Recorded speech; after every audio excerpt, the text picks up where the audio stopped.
Hello, thank you for listening to this talk, and also thank you to the organising committee for getting this conference together in such difficult circumstances. Okay, so I'm going to be talking about moral responsibility and variable frame theory. This is the outline of the talk which I'm about to give. This is begin with the what I call the paradox of immorality. Then I will talk about, I'll just kind of clarify the paradox, talk about some potential solutions or solutions which might strike you to the puzzle, and I'll say that those solutions don't work. And then I'll say that variable frame theory is a way in which you can find a solution to the puzzle, and that variable frame theory fits in quite well with some things that Kant says about radical evil and the capacity for immoral action. Okay, so I'll begin by just talking about the paradox of immorality, which frames this discussion. There are three conditions I am supposing on an agent being fully responsible for an act or for an omission. There's an epistemic condition, motivation condition, and a control condition.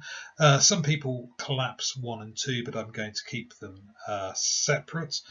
These three conditions provide for a suitable degree of agent responsibility. The first condition is an epistemic condition. In order to be fully morally responsible for an immoral action, the agent must be suitably aware at the time of acting that actions of the type that they have performed are wrong, and that her action is an action of that type. Ignorance of either of these factors leads to at least a degree of mitigation. If someone's not fully aware that what they're doing is wrong, then we can say that they're not fully blameworthy. A second condition is a motivation condition. In order to be fully morally responsible for an act, the agent at the time of acting must have the capacity to be responsive to moral reasons, were those moral reasons to present themselves to him. An agent who lacks the motivation to be moral, for example, the supposed psychopath, I say supposed because there's a lot of philosophical discussion and psychological discussion about whether the philosopher's psychopath is actually a good description of what psychopaths are actually like. But in any case, an agent who lacks the motivation to be moral, such as this philosopher's psychopath, does not recognize and would not recognize moral reasons as binding upon him. So he might recognize moral reasons as binding upon other people, but would not find them binding upon himself. And in those conditions, you might say, well, then they are not fully morally culpable. For how can you blame someone for just not being motivated if they simply do not have that capacity to be moved by morality? Then how can they be blamed for something which is not in their control? And thirdly, there's a control condition. In order for an agent to be fully morally responsible for an act, then the actor must be the agent of the act. That is, it can't be a self part, a part of the self, which has actually caused the harmful act. So it couldn't have been just a compulsion or a convulsion or a temporary aberration or something like that. It must have been something which was guided, at least partially guided, by the agent's own values and the agent's own identifiable sense of self. Now this leads to, if we accept those conditions, and on the face of it they seem as if they're something which we should accept, at least for full moral culpability, then we end up with something resembling a paradox, given that people are morally culpable for immoral actions. And the paradox is this: you firstly got the culpability requirement, which is what I just mentioned. In order to be morally culpable, an agent must know that the action which they're committing is bad, be motivated to avoid doing what is bad, and be able to control whether or not they do that action. And that then leads to this: the micro problem of evil, I'll call it. If an agent knows that an action is bad, is motivated to avoid doing what is bad, and is able to control whether they do that action, then presumably that agent will not do that action. Presumably that should just follow if they know that that action is not one to be, which is not a worthy one, and they're motivated not to do those kinds of actions, and they're able to control it, then presumably they won't do it. But then that seems to lead to the idea that agents are never morally culpable for immoral actions. And so there we have something resembling a paradox. Aristotle talks about clear-eyed acrasia, and there's something related. It looks as if it's a form of weakness of the will. We have a structurally similar problem of clear-eyed evil. How can someone knowingly and intentionally act immorally while still recognizing the normative force of morality? So that's the puzzle.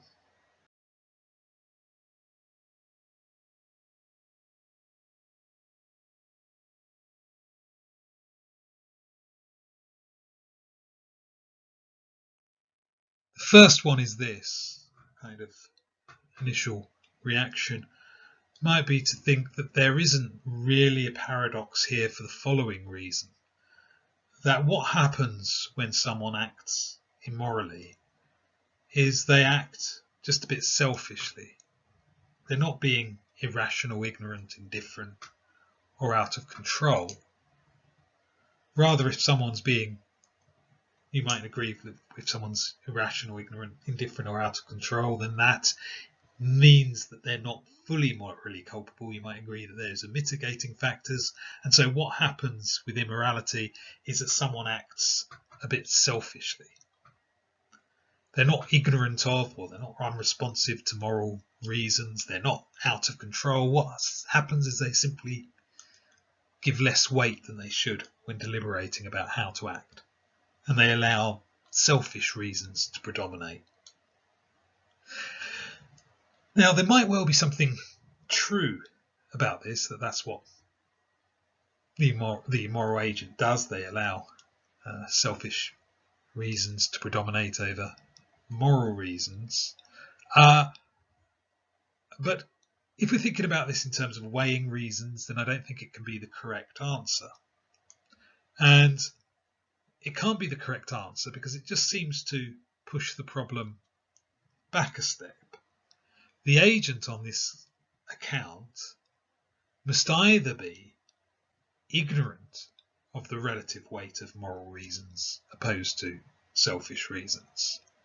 That is, they must either just not realise that morality should override selfishness in certain circumstances, or they must be at the mercy of processes that just determine the relative weights of the reasons for him. So there's just processes which throw up selfishness as being an overriding reason for them against morality, so it's just some kind of aberration within them.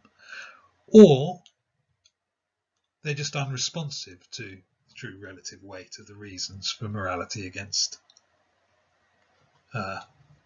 selfishness. But that looks as if we're just throwing the problem really back a step, because those are all the same kinds of explanations which we have already suggested are prima facie explanations which mitigate, which don't leave an agent responsible. So to explain the moral agent's actions merely in terms of selfishness simply throws us back, I think, into the same trilemma. So if that was your kind of initial thought, I don't think it's a way of getting out of it. A second way of thinking about this might be to think, well, hold on. Actually, those things which I said initially were conditions on moral culpability, that is, that someone must know and they must be in control of themselves and they must be motivated by morality, they're not necessary conditions. for moral culpability, because someone can be morally culpable even though they are ignorant of the wrong. To go back to the example, we often talk about ignorant bullies. We think of ignorant bullies as being immoral. So someone who's just merely ignorant of something, we might say, well, they shouldn't be ignorant. And someone who's just simply out of control in themselves, then we'll say, well, perhaps they shouldn't be out of control. Perhaps they should do something about their life to bring themselves back in control of themselves. And someone who lacks motivation, perhaps they've just become spiritually tired, we might say, well, actually, they're responsible for that spiritual tiredness. And so we might then say, look, these things are not necessary for moral culpability, and moral culpability can be put down to some kind of negligence. Now, it's clearly true that agents can be blamed and blameworthy for negligence. Consequently, we might concede that there are cases of moral culpability in the absence of the agent having a current knowledge, motivation, or control of the relevant circumstances. But that doesn't solve our dilemma, because our puzzle was to ask how it's possible for an agent to commit an immoral act when they are aware of its immorality, are fully responsive to the reasons of morality, and are in full control of their actions. It doesn't help to answer this puzzle to be told that negligent agents are capable of immorality. We want to know how non-negligent immoral acts are possible. Because clearly it seems that they are. That one can be fully aware of what one's doing. One's not just being negligently ignorant about things. So it doesn't solve our problem.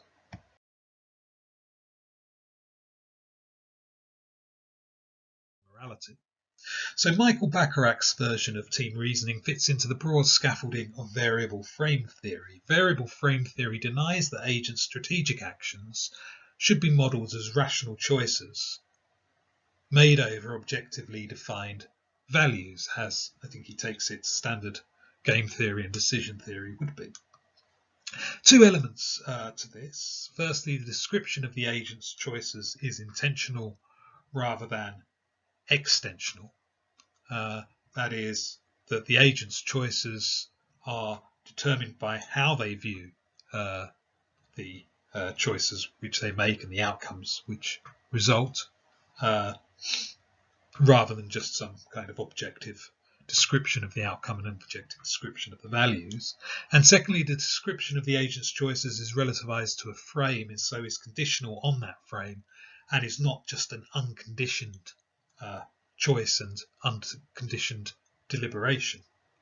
So in the variable frame theory model of practical reasoning, in his quote, the agent's frame sets the parameters in which she reasons.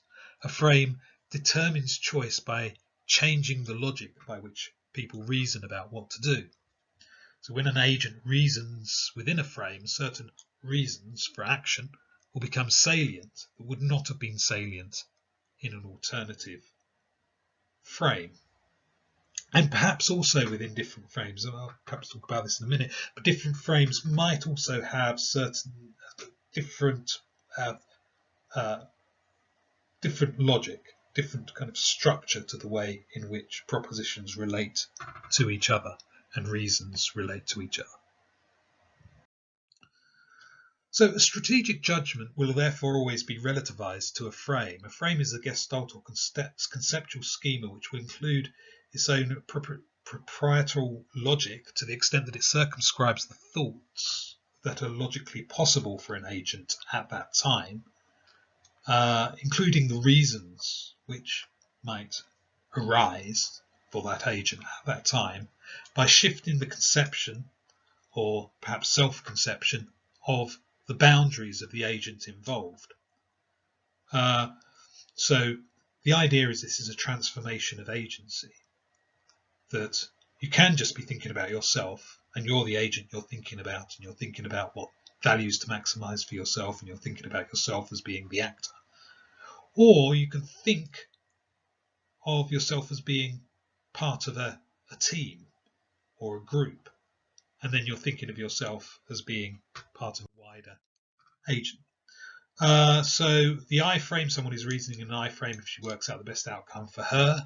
And the we frame, here's a quote from Bacharach, so roughly somebody in team reasons if she works out the best feasible combination of actions for all members of the team, then does her part in it. So I take it that these frames are incommensurable, or as Bacharach sometimes puts it, and I'm not going to be able to pronounce it properly, they are non-integrable. So what that means is that when deliberating or acting, so when deliberating about an action or acting, you must at that particular time be either using an I frame or be using a we frame in order to carry out your practical reasoning. There is no unconditioned super frame where you can first of all do the I frame, then do the we frame, then say, well, there's reasons on this side for the I frame, there's reasons on this side for the we frame. The we frame's reasons win out; they're a bit stronger this time, so I'll go for the conclusions of the we frame. The idea is that these are gestalts, so you either look at things in one way or you look at things in the other way. At least when it comes to your particular decision. Sometimes there will be no clash, in which case it won't matter. But sometimes there will. So a we frame generates commitments, obligations, and duties with corresponding rights. That's, of course, arguments which come from Margaret Gilbert. The value inherent within the frame means that one is answerable to other agents and potentially blameworthy for failing to do one's part in a cooperative activity. There might be a variety of potential we frames relating to any number of relationships with any number of participants that last over any length of duration. This really kind of feeds into this idea of transformation of agency, because one can think of the I frame, that's one notion of an agent, but there's multiple potential we's. Okay, there's not just one we, whereas there's just one I. My eye. You've also, of course, got your own eye, but I've got my own eye, and there's only one of those, unless you're Derek Parfit, which might make it slightly different. But there's just one I frame. There's many potential different we frames. There might be the we of the family, the we of a romantic relationship, the we of a philosophical community, of a nation, of an internet chat group, whatever. And these might be different. These might be incommensurate. And they might take precedence or subordinate, as I'm going to explain in a moment about this idea of subordination, one to another. Okay, so what does this say about moral responsibility? What does this say about our initial puzzle? Where our initial puzzle was broadly speaking this: how can there be clear-eyed evil? X knows that doing something is wrong, doing this action is wrong. X is motivated to act well. X is able not to do this particular act, and X is able to act well on this particular occasion. So how is it that X ends up committing evil? How is it rational for that person to act badly? Well, this is the kind of broad outline of the answer, which I think comes from variable frame theory, is that if you look on the left-hand side, there you've got the frame of the we agent. So let's suppose that it's something to do with some kind of commitments which are generated within, let's say, a relationship. And on the other side, on the right-hand side, there you've got the reasons which come up for someone who's reasoning in the I frame. And so moral responsibility is and responsibility for immorality is a situation in which all of those reasons are available. So an agent can slip between looking at it in terms of the we frame, looking at it in terms of the I frame. So the agent is fully aware of all of those reasons, and yet when it comes to the decision, when it comes to the actual decision about what to do, they go on the side of the I frame. So clear-eyed evil is when the agent subordinates the we frame to the I frame. That is, the agent subordinates the values within the frame, the we frame, to the values within the I frame. So an agent is potentially blameworthy for their actions with respect to a given frame if they subordinate that frame to another frame. That is, that the reasons which come up in terms of being part of a relationship and the good of that relationship become subordinated to the reasons which are good for me, singularly, in the I frame. And that there one is blameworthy, and one is blameworthy because one is full knowledge of why that act is wrong, because one was fully aware of the we frame. And one is motivated because when one is in the we frame, one is particularly motivated by those reasons, and one is able to act well. But what happens is one shifts out of the we frame and shifts into the I frame, and that is when one has acted immorally. But all the reasons are fully there. Now, this shape of an answer, which I think comes up within variable frame theory, I would just quickly try and say why I think that has the same shape as Kant's answer to this puzzle within his religion, within the boundaries of mere reason. Here is a parallel between these two quotes. Bacharach says, or actually his editors Gold and Sugden say, in the theory of team reasoning, an individual reasons in the we frame is aware of the I frame too, but acknowledges only we reasons. The group identifier does not merely become aware of group concepts, he also becomes committed to the priority of group concepts over individual ones. So there's a sense in which both of those types of concepts are there, both of those frames are there, but that person becomes committed to the priority, subordinates the group concepts over individual ones here, or alternatively the other way around as well. And that's Kant's shape of an answer to the puzzle of immorality. He says, man, even the best, is evil only in that he reverses the moral order of the incentives. When he adopts them into his maxim, he adopts indeed the moral law along with the law of self-love. Yet when he becomes aware that they cannot remain on a par with each other, but that one must be subordinated to the other, it's a supreme condition, he makes the incentive of self-love and its inclinations the condition of obedience. And they're also similar in the sense of inscrutability. So for Kant, and this is because the choice between the frames is something which cannot be given a reason because it doesn't operate within a framework itself. So being outside of a framework, all that there can be is a transition from one framework to another. Now, for Bacharach, that transition is simply psychological or even neurological. It's something which is simply triggered. For Kant, it's a free and spontaneous choice, but a rationally inscrutable one, because there cannot be any reasons within this thin air. And one might even think about Nietzsche in this context as well, where Nietzsche kind of talks about the kind of different views about morality, one of which is quite similar to an I frame, as opposed to the kind of Christian one of the we frame. So there's very thin air here, as kind of Nietzsche would say, where of transitioning between one frame and another. It doesn't look as if there can be reasons for transitioning from one frame to another.